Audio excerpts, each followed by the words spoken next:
Okay, this video I'm going to show you how to gain new Spotify followers using Instagram ads.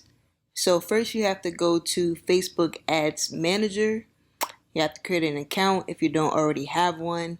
You're going to click create, the green button on the left, and then you're going to see this screen that you see in front of you.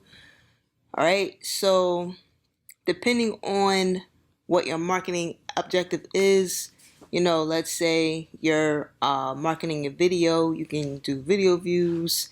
If you want to see more engagement, you want to see more likes and comments on your post, you'll choose this as a marketing objective. But for this one, we'll choose traffic.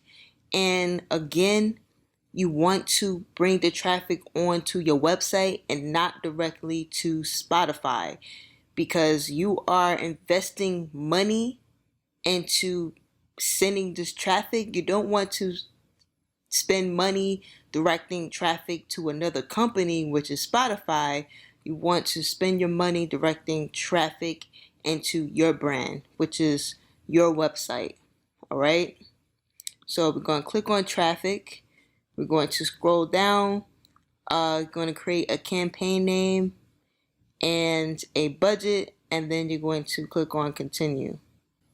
After you click on continue, going to create a new audience. In the previous video, we created a new audience, IG followers. But for this example, we're not necessarily targeting the people who are following us. We're actually going to target people who are not following us. All right, so we've already learned how to look up our target audience. If you don't know how to do that, just look on the other video. But let's say for this purposes, your target audience is between 16 and let's say 18 and 24. Okay, and then let's say mostly women like this particular song, or artists that you've selected that you sound like. All right, what I really want to pay attention more so is the detailed targeting, because on the previous video we chose Spotify as an interest, right? And you can see this arrow is broad. Usually I would tell you that the audience should be defined, and you can easily do that by just choosing multiple cities and locations. Let's say you chose your hometown. All right, and as you can see, the audience is defined now. But in this example, I actually want the audience to not be defined.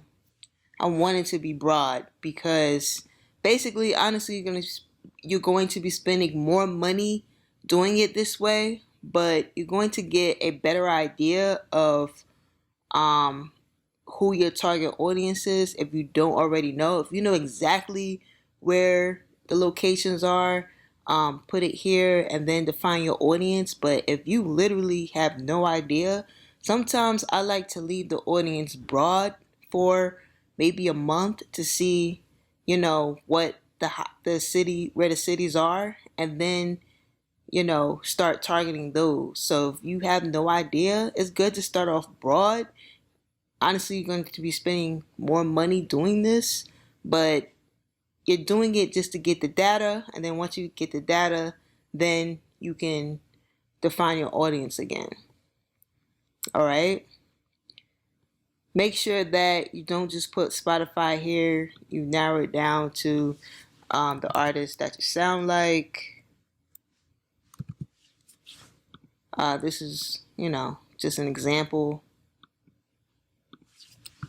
Let's say you sound like Neo and Usher, and you see the potential reach is only 23,000 people, but you see it's still broad. The needle is still hanging to the right.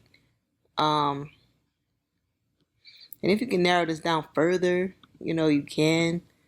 Let's say you choose R&B if you're a singer,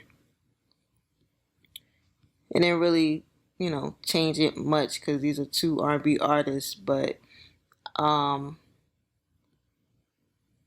you definitely want to have the potential reach, not too broad, but just enough to, for Instagram to contact these 23,000, show your ad to 23,000 people just to see, okay, well, who's going to respond, who's not. And, if you have your website set up correctly and you have the Facebook pixel installed, everybody who's visiting your website, you're capturing their information, their data, so that even though you're spending more money trying to reach these people, once they come onto your website, you have every opportunity to reach them again, and that's called retargeting. So once they come onto your website and you set up a retargeting campaign, you're just going to keep showing your ad over and over again, inviting them to come onto your website and then put in their data, their email, and their phone number, and then for them to visit your Spotify. All right, so I mean, everything after that is pretty much the same. You're going to enter your placements, make sure that, which is, Instagram. If you want to do Facebook, you can. When you get charged, make sure you click on link click. And then once you click on continue, you're going to then here create the ad and then press confirm. Also, make sure that you have your pixel installed. Even though you'll be spending more money on this ad because the targeting is broad, you're actually going to make more money on the back end once you set up your retargeting campaign. So make sure your pixel tracking is on so that you'll be able to retarget the potential fans that show up on your website page. And then you're going to click confirm.